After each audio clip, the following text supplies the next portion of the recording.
How to fix Instagram try again later error. Hi everybody, welcome back to our channel. I am Bimal from App Guide, and in this guide video I'll show you the way on how you can fix the try again later error on the Instagram app.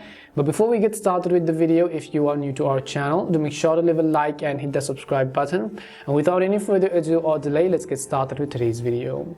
Now sometimes when Instagram notices a spammy or a robot-like behavior, which means unhuman behavior from your Instagram account, it could say try again later.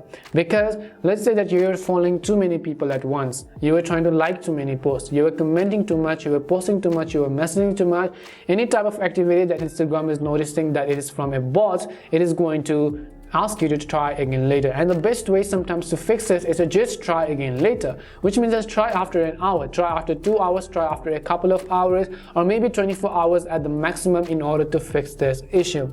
However, if it's really urgent for you, what you can also do is just try switching your account and see if that fixes the issue. Or not, then Instagram has most likely blocked your IP address from accessing the service. In order to change the IP address, you can turn on cellular data. What this does is that if you're using Wi-Fi on a particular IP address, when you use data, your IP address is going to be switched, and you can try to conduct the same activities which you were trying to do on the Instagram app earlier. Let's say you were trying to follow someone, now you can go ahead and do that. Let's say you're trying to like someone's post, now you can go ahead and simply do that as well.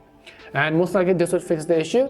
If not, then what I would recommend you to do is you can also use the browser version of Instagram, which means that you can open your respective browser over here, and in the search box you could just type in instagram.com, log into your account and use anything in that way. But as I told you earlier, it simply means Instagram has noticed a spammy behavior, and most likely you have to wait until Instagram removes the restriction from your account.